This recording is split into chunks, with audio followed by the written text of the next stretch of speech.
Hey, come on in and make a good little circle here, and we'll dance and talk and listen together. This is Earth Riot Radio. Are you ready for that? This is Reverend Billy at the Church of Stop Shopping in New York. I'm inside Consumerized USA. I'll admit it. Where free thinking is protected when you're a corporation making products such as false, corrupted democracy and what?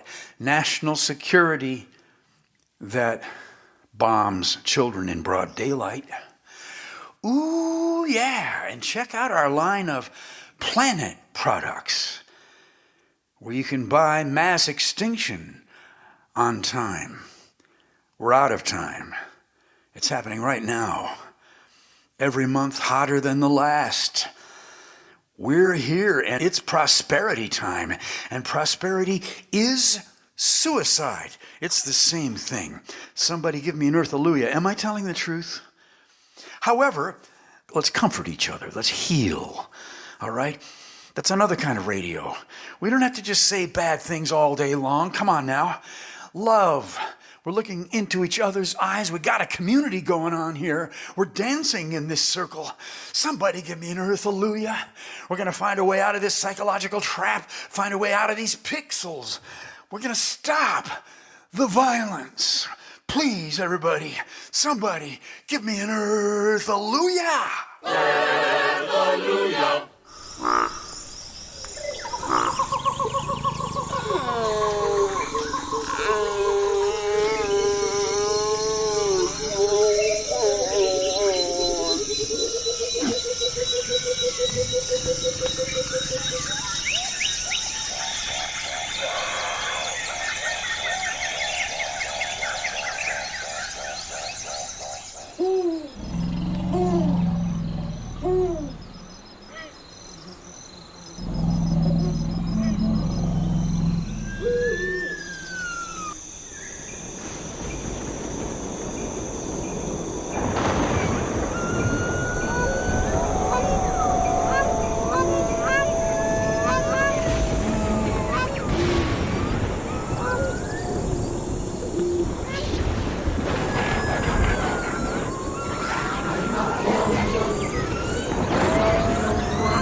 Shaking, I'm shaking,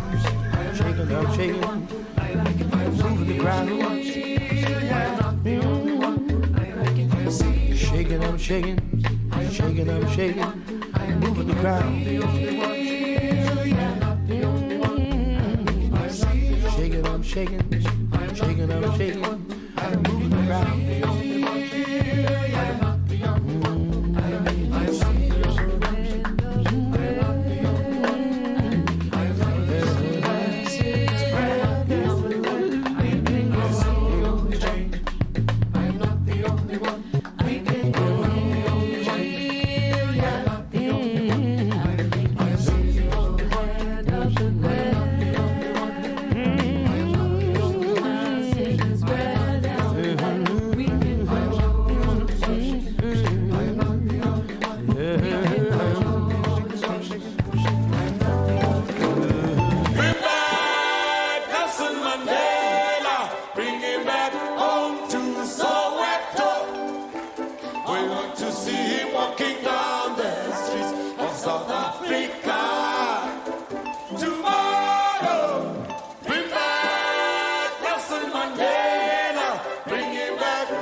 Chikele milaje ni wo yo. Kuba kubetito gabo. Yo elele. O chikele maweni jiamba. O chikele maweni jiamba. O chikele maweni jiamba.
Billy here again. Hello.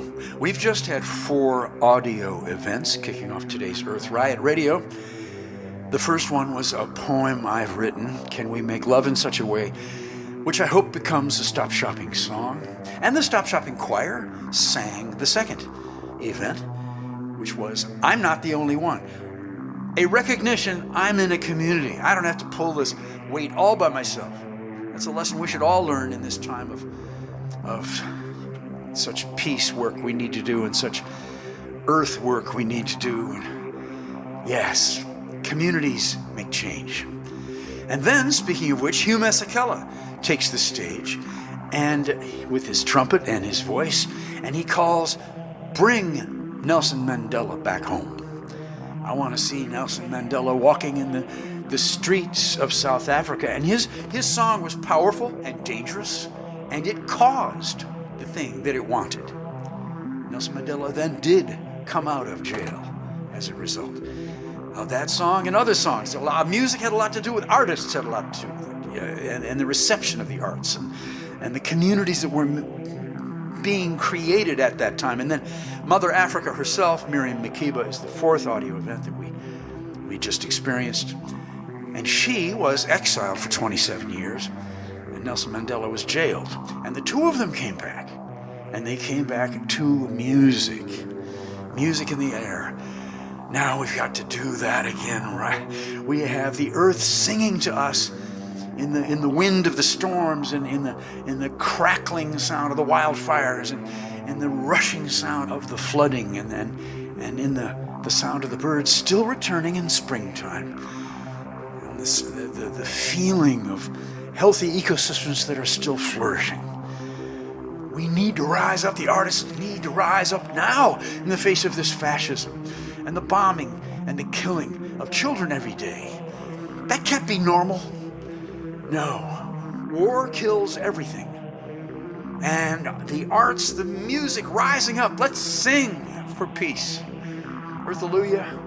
Somebody make a song out of the words I just wrote. Can we make love in such a way democracy returns to the home of the brave, and touch each other, intertwine, so people's feelings begin to align. And if we sigh in a special key, trust readers with books in the library. And what if we dream environmentally, extinct birds flying up from the land and the sea, and we walk together in the morning sun, so no bombs drop on anyone. Earth-alleluia. Peace-alleluia. Hallelujah.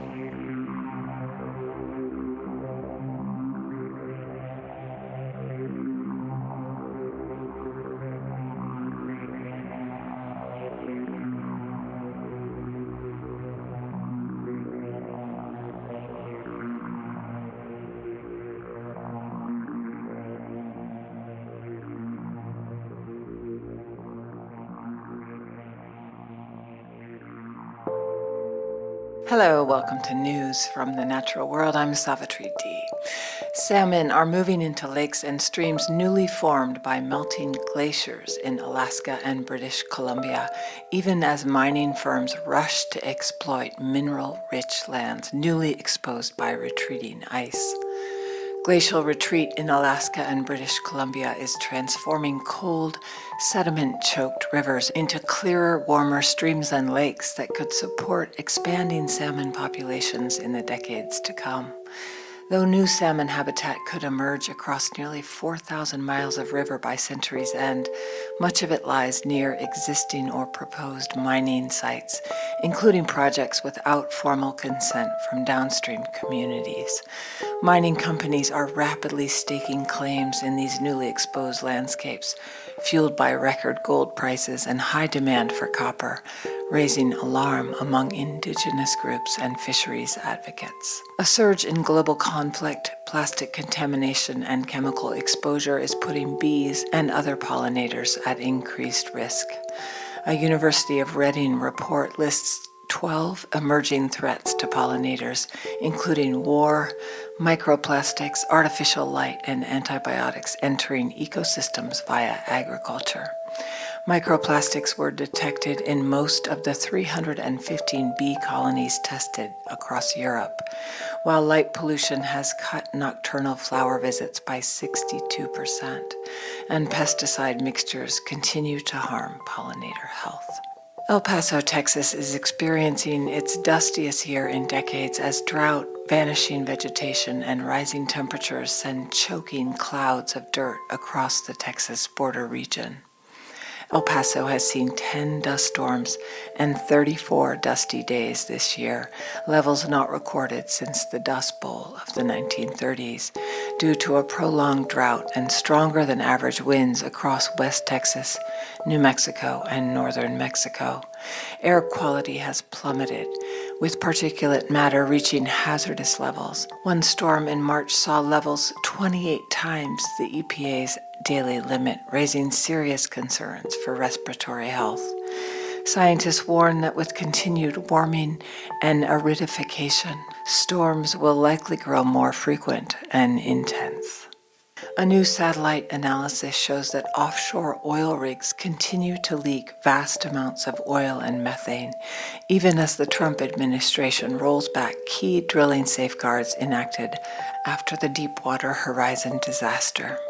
The new report, based on satellite images and AI, identified the world's top offshore polluters, with the worst facilities in Indonesia, Nigeria, and Cameroon. 20 sites collectively leaked nearly 300,000 gallons of oil between June 2023 and October 2024. Despite this ongoing pollution, the Trump administration has reopened leasing for offshore drilling and ordered a rollback of regulations designed to prevent disasters like the 2010 BP spill in the Gulf of Mexico. The administration also proposed steep budget cuts to the National Oceanic and Atmospheric Administration's satellite program, potentially reducing public access to the very tools used to detect oil slicks and methane emissions. Nearly 7 million hectares of primary tropical forests were lost in 2024, with almost half due to wildfires, according to data from the World Resources Institute. Fires also devastated boreal forests in Russia and Canada, contributing to 30 million hectares of tree cover loss worldwide and releasing 4.1 gigatons of greenhouse gases. In spite of this, the EU postponed the start of its anti-deforestation law. The Biden-era approved Empire Wind Project in New York State will move forward after President Trump lifted a stop work order following direct lobbying from New York Governor Kathy Hochul and Norwegian developer Equinor. The Empire Wind Project had been losing $50 million per week during the pause and warned it would cancel the project if no resolution came soon. Work had already begun onshore in Brooklyn, with offshore construction set to start in May. Parts of northern Europe have seen the worst drought in decades in recent weeks, with farmers from Scotland to the Netherlands fearing the dry spell will impact harvests. Water shortages can stunt the growth of staple crops such as wheat, corn, rapeseed, and barley. Countries including France, Belgium, Britain, and Germany have seen much lower levels of rainfall than usual in some areas this spring, leaving the soil parched and dusty. The unusually dry weather has already delayed the life cycle of crops that would normally have sprouted by now. Luke Ablett, a farmer in eastern England, said he was praying for the rain as Britain suffers its driest spring in well over a century. A mysterious and highly active undersea volcano off the Pacific coast could erupt by the end of this year. Nearly a mile deep and about 700 miles northwest of San Francisco, the volcano known as Axial Seamount was discovered in the 80s. Located in a darkened part of the Northeast Pacific Ocean, the submarine volcano has erupted 3 times since its discovery in 1998, 2011, and 2015. Fortunately for residents of California, Oregon, and Washington, Axial Seamount doesn't erupt explosively, so it poses zero risk of any tsunami. When it erupts, it oozes hot lava and creates tremendous hot plumes of water, both of which pose significant risk to underwater life. But above water, it might not seem like anything was happening at all. Tiny pollen grains too small to see have revealed that flowers are at least 123 million years old, more than 2 million years older than previously thought. For almost 3/4 of the time since plants established themselves on land, there were no flowering plants at all. The development of pollen, and with it a vastly expanded range of options for conquering new territory, changed everything. It was millions of years before pollen-producing flowering plants, or angiosperms, were widespread enough to be obvious in the fossil record.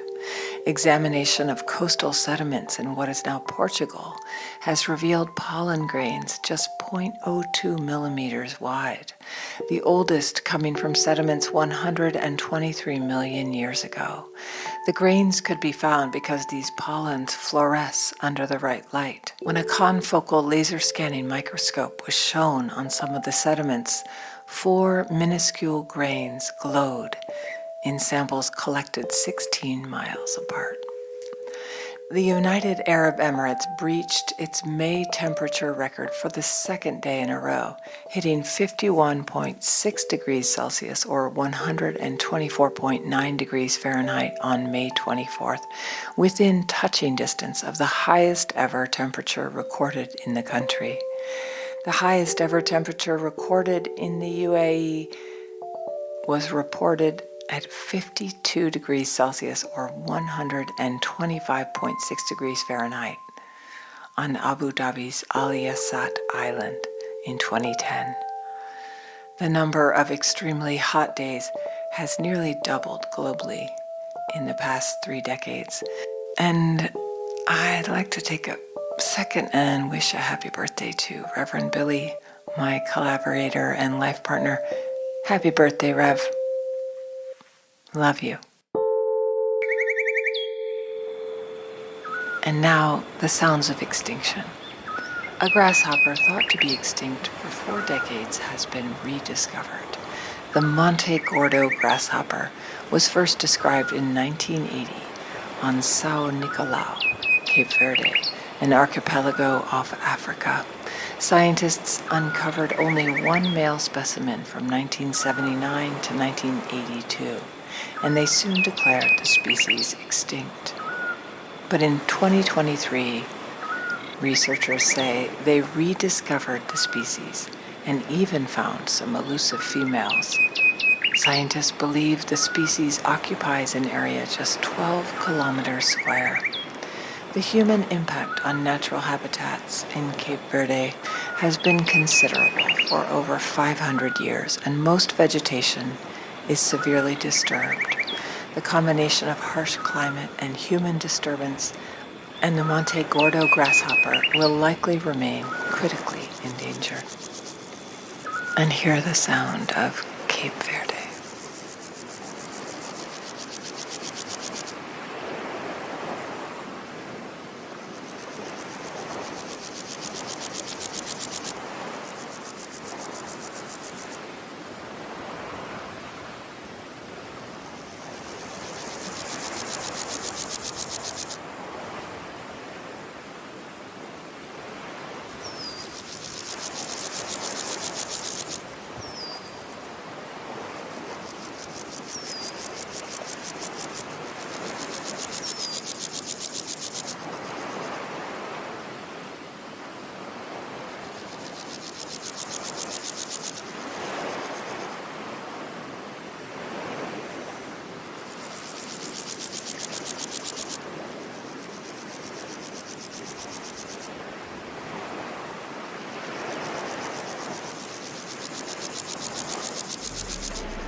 Reach around.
Well, it's time to say thank you and goodbye. First of all, we want to reach out to a partner station, KZAX, Bellingham, Washington. They have national shows like this one, but they also are famous in the Whatcom and Skagit counties. They're famous for their development and presentation of local culture, of DJs and musicians and poets and crazies, and we just feel really good being on your radio signal Tuesdays at 2:30 p.m. 94.9. Thank you, KZAX.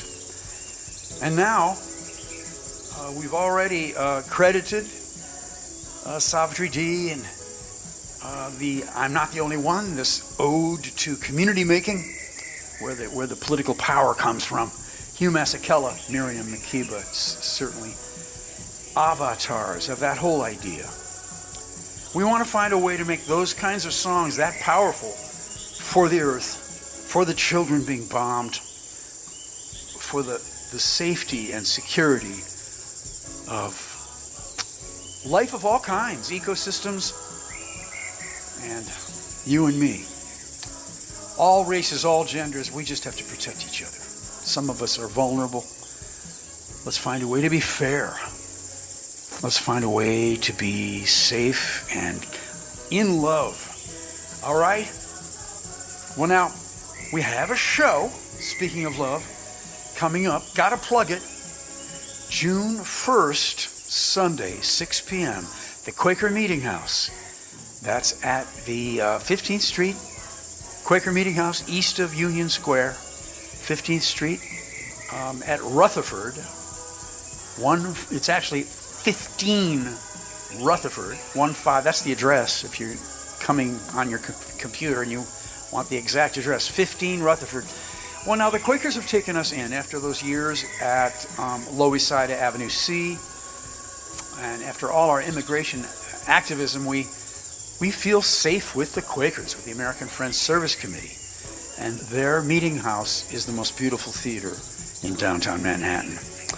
So we're honored to hold forth Savitri D, Reverend Billy, the Stop Shopping Choir, Josh Kawan Nelson at the piano with Philip Golub as well. We are coming back out of several months off. In June, on 4 Sundays, the 1st, the 8th, the 15th, and the 22nd, we will be holding forth.